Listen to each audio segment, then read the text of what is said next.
Yang saya mau tanyakan Pak Ustaz, saya pribadi itu kadang kalau saya berdoa, ya Allah, angkatlah derajatku dan derajat anak keturunanku, dan jadikanlah kami orang-orang yang beruntung. Apakah versi doa seperti itu yang mungkin bagi sebagian orang itu ambigu kedengarannya? Apakah dengan berdoa seperti itu, doa saya itu cenderung cuma ke dunia saja atau mencakup semuanya?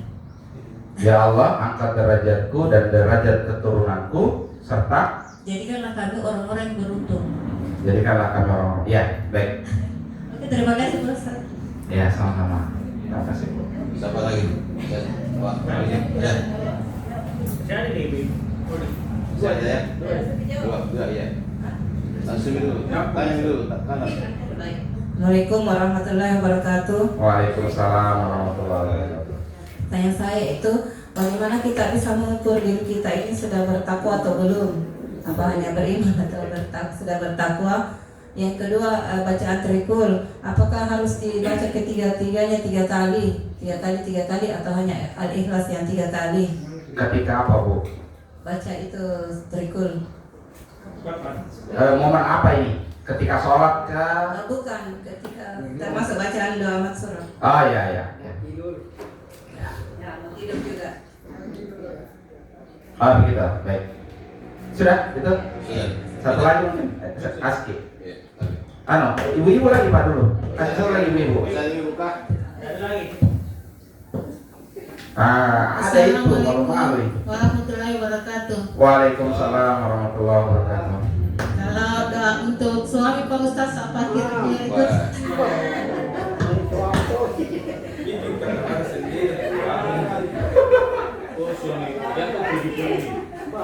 Luar biasa nih kasih sayangnya istri, doa untuk suami. Apa doanya untuk suami? Maksudnya apa ini doanya? Siapa tahu bilang ya Allah. Salah satunya Pak Ustaz kan untuk Ya. dunia akhirat. Gimana? Oh dunia akhirat, masya Allah. Jadi pasangan tidak di dunia saja Pak Batiar, tapi di akhirat juga. Masya Allah. Baik ya. Ya mungkin kita dijawab dulu Pak. Kapannya ini? 3 menit? Ya. 3. Ya jawab dulu. Lupa nanti. Kalau doanya Ramla ini mudah-mudahan pertengahan bulan datang lagi.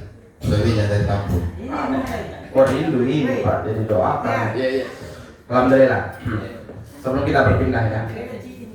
Jamaah yang dimuliakan oleh Allah Subhanahu wa taala, jadi ada 3 pertanyaan dari ibu-ibu di belakang. Yang pertama adalah, Pak Ustadz, bagaimana kalau saya berdoa kepada Allah, ya Allah angkatlah derajatku dan derajat keturunanku serta jadikanlah kami orang-orang yang beruntung.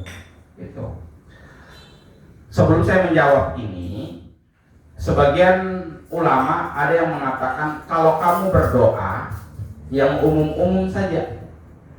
Tapi ada juga yang bilang, ya Allah, kalau berdoa itu yang rinci serinci-rincinya. Ya, itu masing-masing ada kelebihan dan kekurangannya, plus minusnya. Jadi kalau yang berpendapat bilang yang umum-umum saja. Kenapa? Karena kalau mau detail sekali, ya Allah kasih ke pasangan yang ada telalatnya pas di pipi kanannya. Ya Allah yang tingginya 164 cm, tidak lebih tidak kurang. Itu kayak didikte Allah bilang, wih napasannya. Itu yang berpendapat kalau berdoa itu secara umum saja. Ya. Tetapi kalau yang berpendapat bilang kalau berdoa kasih rinci, memang nih. Ada juga. Ada yang berpendapat seperti itu. Alasannya kenapa?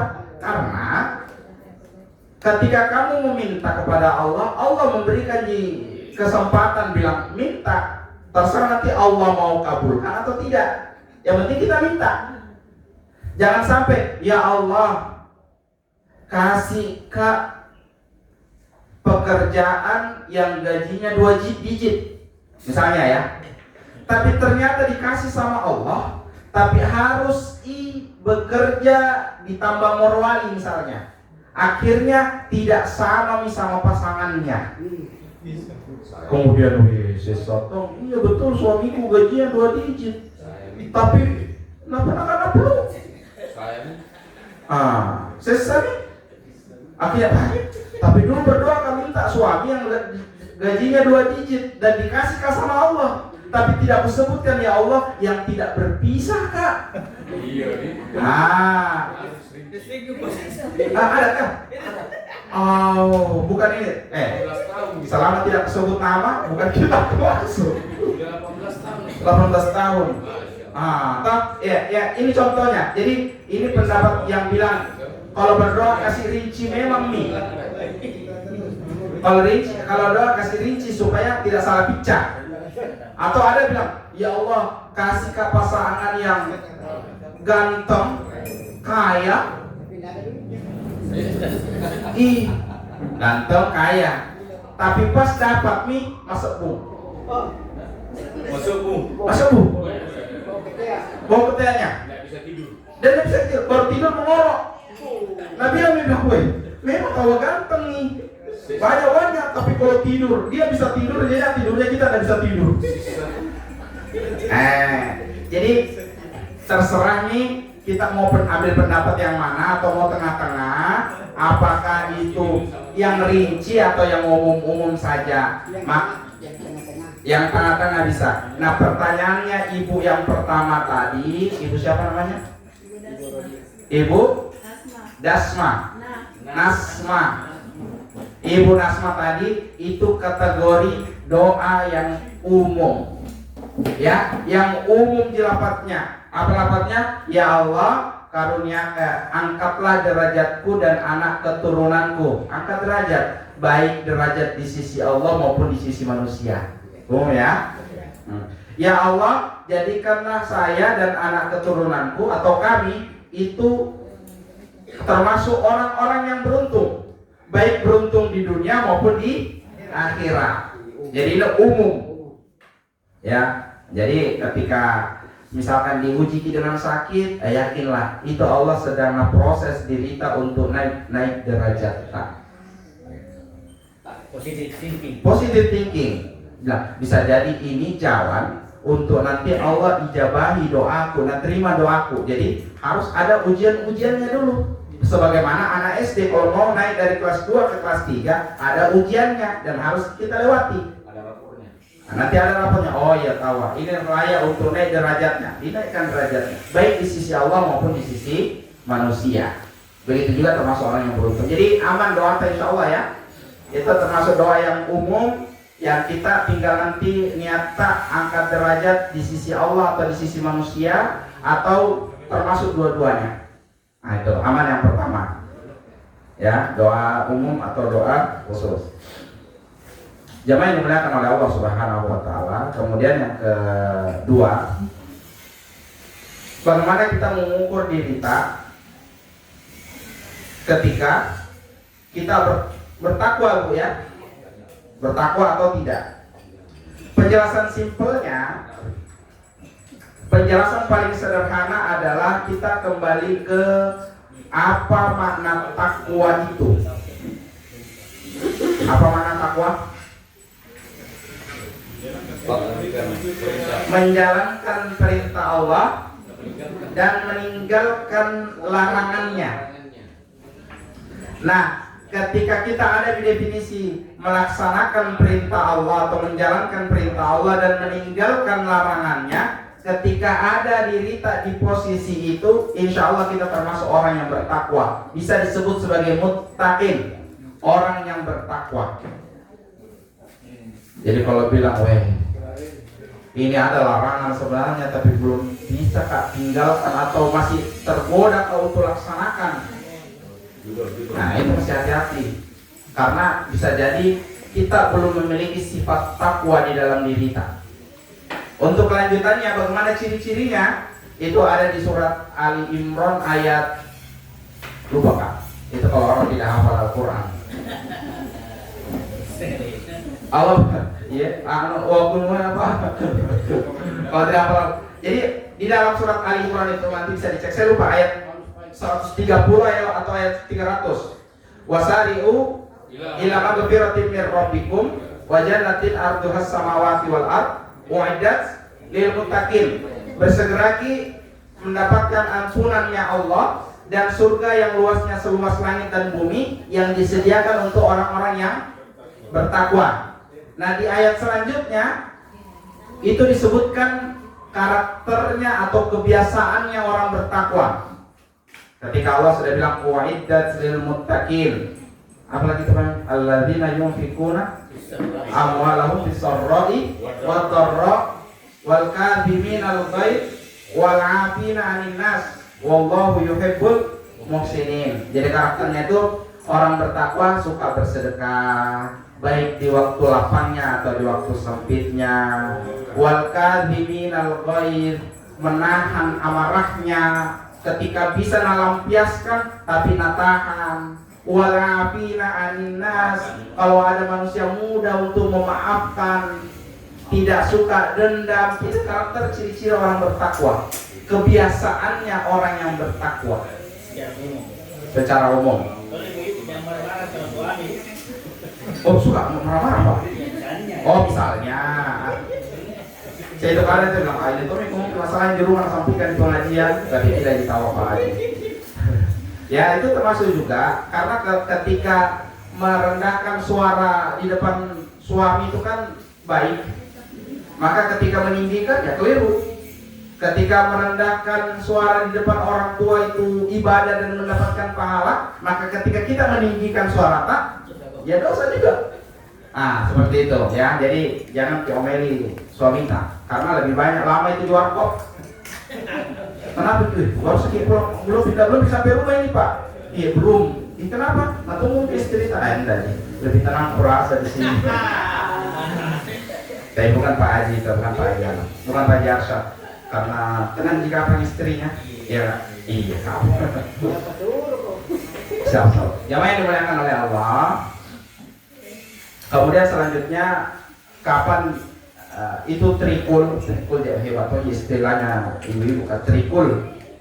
Mentang-mentang awalannya kul, padahal ada kuliah yul kafirun itu trikul.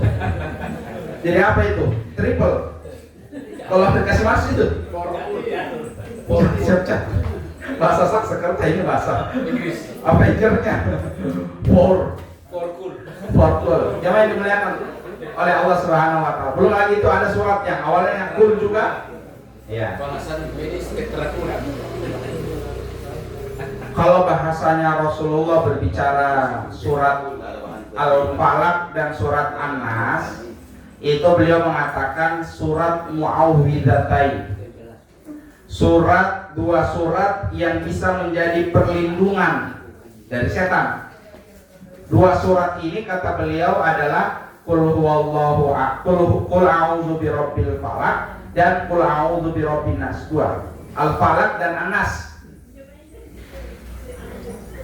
Tetapi kemudian dalam praktek lain, kemudian Rasulullah juga menambahkan kalau zikir atau sudah sholat baca surat Muawwidzatain ditambah surat Qul huwallahu ahad.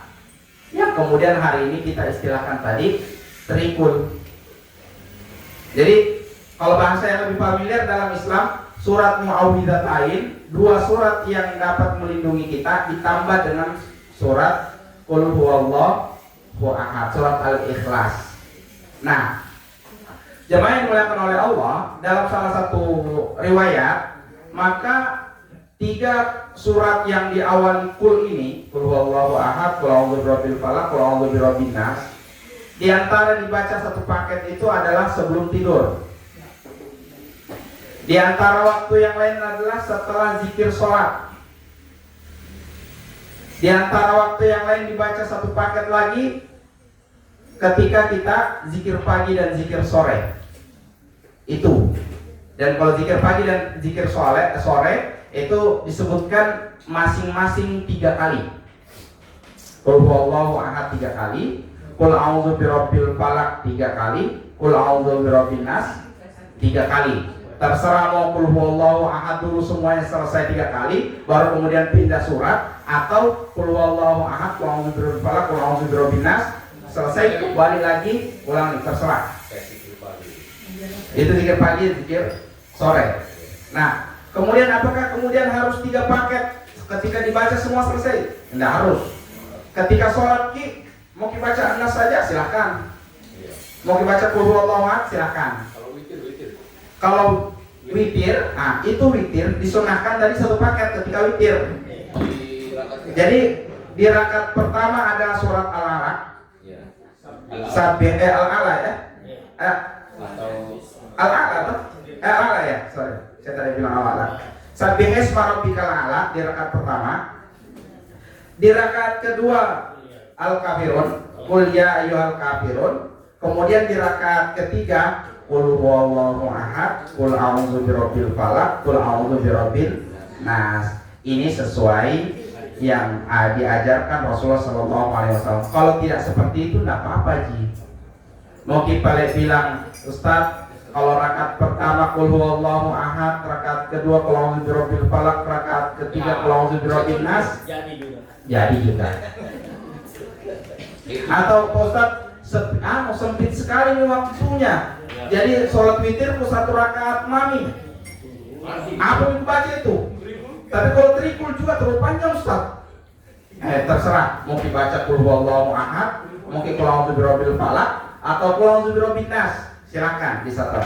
Itu jika kalau bermasalah kalau tidak sholat witir di situ. Sholat witir kan itu minimal 1 rakaat.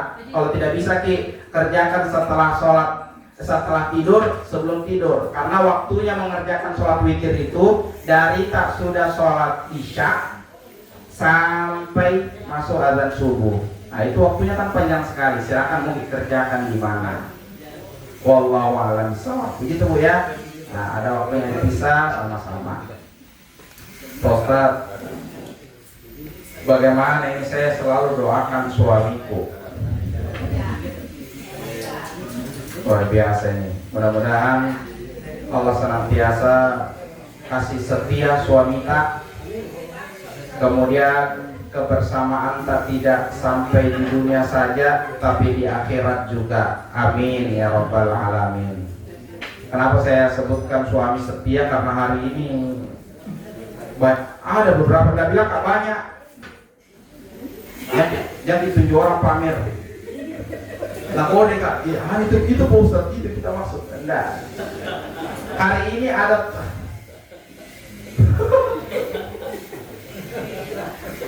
hari ini itu kadang-kadang itu suami tidak setia. Artinya kadang di luar, kadang Megato Culena.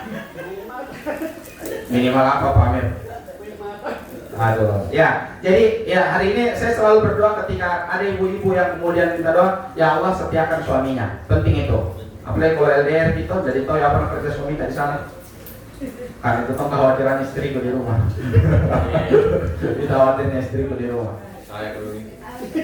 Jadi kalau ada pengajian di era-era begini bilang istriku silakan. Karena kan jamaahnya laki-laki sama perempuan, bapak-bapak, ibu-ibu. Baru kalau pulang kak, aku bawa pulang ini jadi serangnya. Tapi kalau bilang pengajian mana? Ada pengajian ibu-ibu. Kasih Ustaz Fajar. Kasih Ustaz Fajar atau Ustaz Hanafi. Jamin kita. Oke. Kita kembali ke pertanyaannya Ibu. Pramulah ya. Ketika kita meminta doa seperti itu sama sekali tidak masalah. Dan itu dengan doa seperti itu menandakan bahwa istri itu dia tidak memisahkan urusannya dengan urusan suaminya. Ada teman itu bilang, suamiku berusaha, sudah tahu bilang, tapi saya kerja di rumah, tidak penting dikodoakan.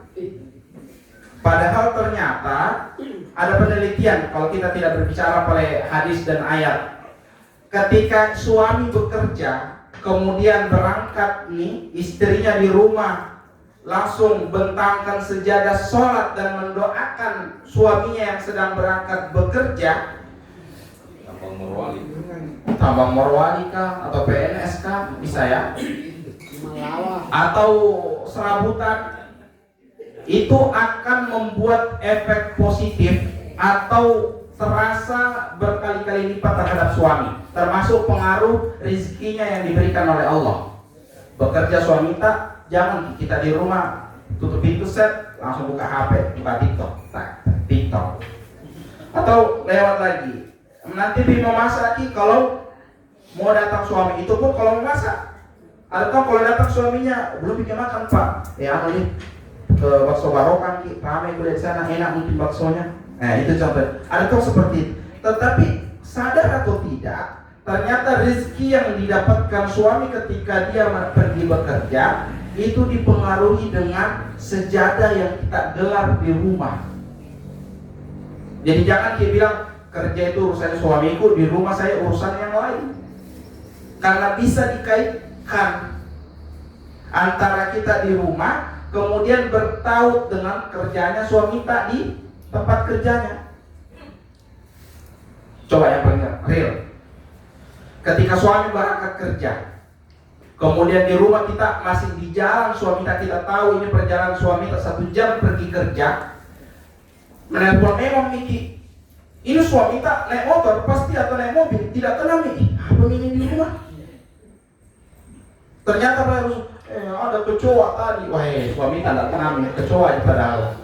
Ngambilkan saja itu semprot baygon, semprot sekali, tetap balik nih. Atau berangkat sampai ke sana, sampai Miki. Ingat kina, tundukkan pandangan tak.